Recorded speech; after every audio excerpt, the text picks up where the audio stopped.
Audio Jungle.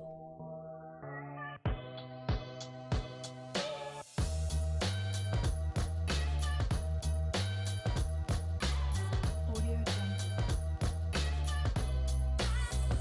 Welcome to the Free Game Podcast, where we talk about mostly Miami Heat news and recaps. Audio And Jungle. I'm your host, Wade. We're going to jump into the first topic. And we're going to talk about this Miami Heat road trip. We went 2-3. Audio Jungle. We beat Utah, beat OKC, lost against Jokic and the Nuggets, the Lakers, and the Clippers. So from my perspective of those games, it's the first game with Jokic. They was all around dominating us. I'm not gonna lie, they were dominating us from start to finish. Jokic getting whatever he wanted. Will Barton woke up, and they just had an all around better game. Audio As Jungle. far as the little scuffle that they had, I feel it was wrong on Jokic. It was just a little check from Marquise Morris, but for most of the game, it was they were not getting any fouls. Audio Jungle. Denver was getting all the fouls, and Bam was just getting beat up the whole game. So that's really what the hip check from Marquise Morris was. It wasn't really no intent on what like how Jokic had on him. So from that little perspective, I just think Jokic was wrong for that, for hitting him in the back. And Marquise, yeah, he could have hip checked a little less, but it was cool. It wasn't nothing super bad from what I seen from Marquise Morris. So I'll leave that game at that. But as far as the Nuggets, they are real deal. Jokic is the real deal, and yeah, they had a good game. As far as the Heat, I guess it was just the altitude that had messed with them or something, because they was looking slow all game. They was getting beat up all game too, but refs swallowing the whistle. So I was like, all right, that's cool. But they had a good game though. What the Nuggets did. Audio Jungle. Next game, we go to LA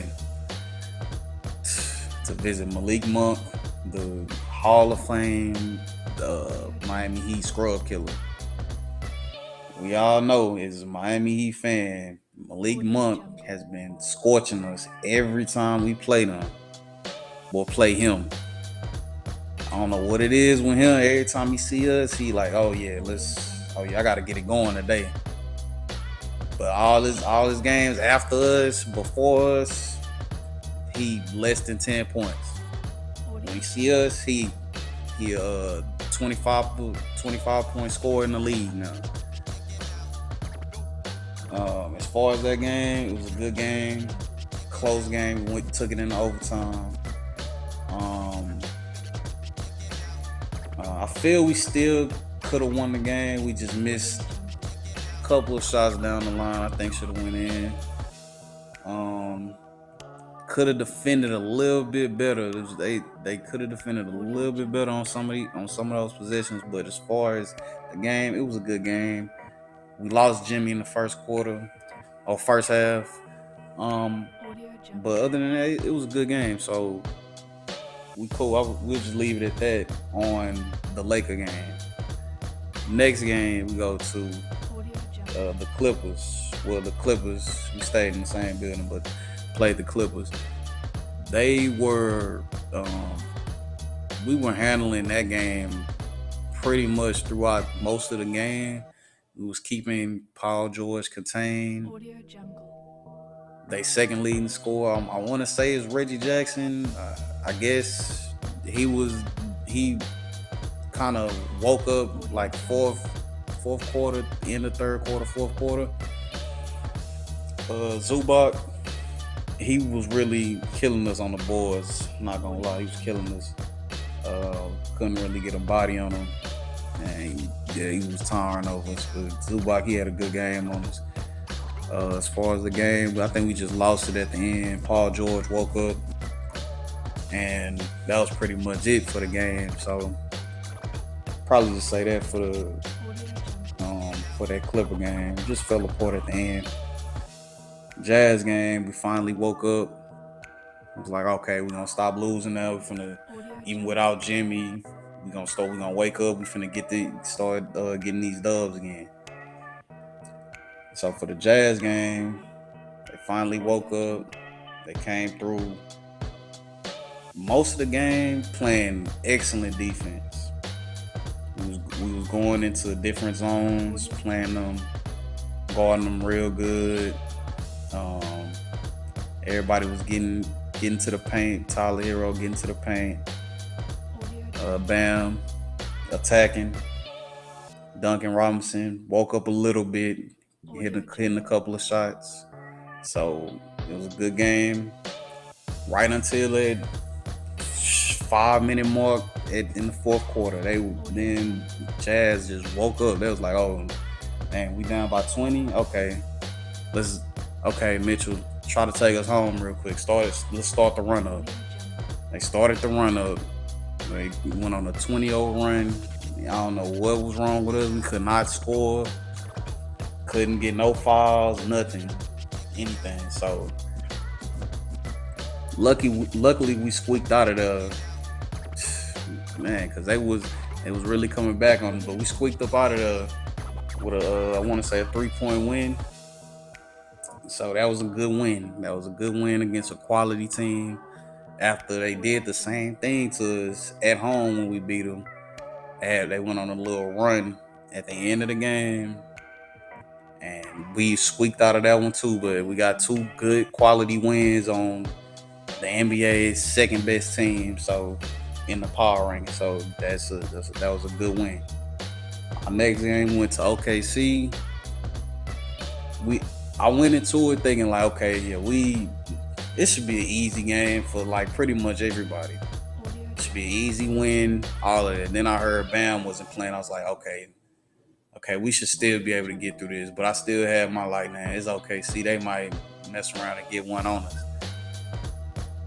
But as far as the game, I want to say they did good.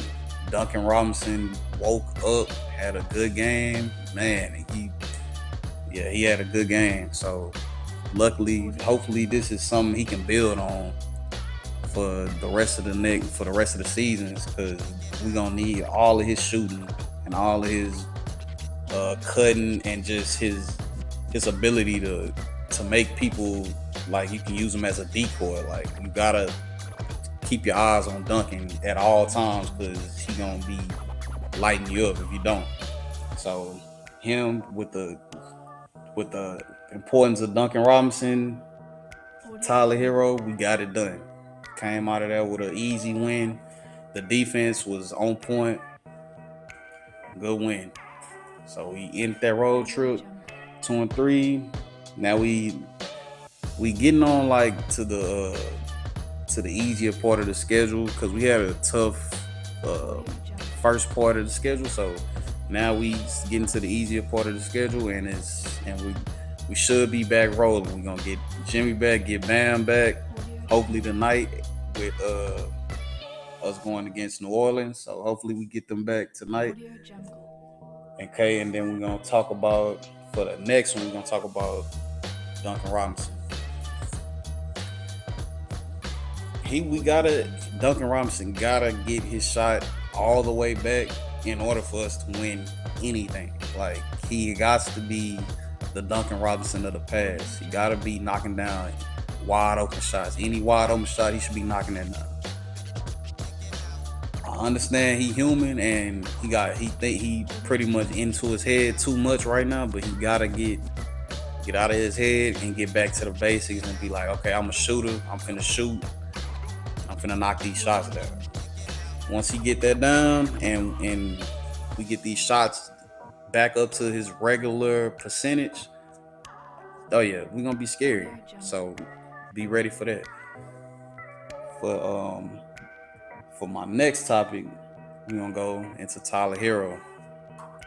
Audio Jungle. Tyler Herro, we hoping for him to be this 6th man of the year / all-star. Like, we trying to get him to that.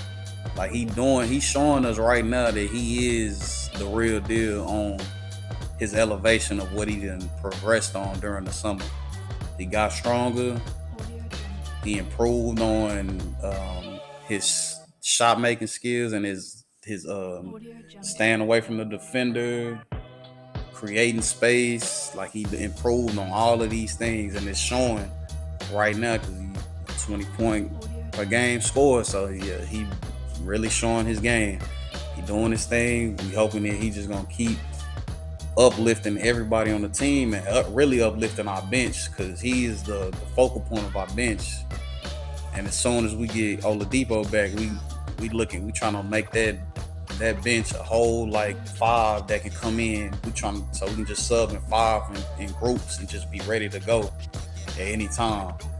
But like, as soon as they all get back right, most importantly Tyler Herro, which he is right. We just want to make sure he just stay on this track, and we hoping that he gets at least a couple All-Star nods. He might, even if he don't get any All-Star like votes from the national media, just at least, he can get some All-Star from the fans, because he doing real good. So we hoping Tyler Herro can be an All-Star, and we hoping for sure they can get the 6th man. And it's gonna really help us in the end when it's time for these finals and the playoffs. Like, we trying to get out, we trying to go all the way. And for my last one, we gonna talk about the importance of PJ Tucker. PJ Tucker, this man play 100% on defense. He getting offensive boards, defensive boards. Like, he for real. So PJ Tucker we give all our credit to during this road trip, and like throughout this season, I know he gonna keep getting better, and he gonna continue to flourish in the Miami Heat system, because it's the Miami Heat. We boost anytime they come play for us, we gonna boost how they play when they come to Miami. So Miami Heat, for PJ Tucker, he definitely flourishing in his role. And that's all we ask for. We just want him to flourish in his role, and he'll be good, which he's doing just that. So, I'm gonna get back to y'all tonight after this New Orleans game, or if I don't get back to y'all tonight, it might be later on down the week. I was just gonna do probably like a simple recap, but as far as that, I end the podcast right here. And see y'all later.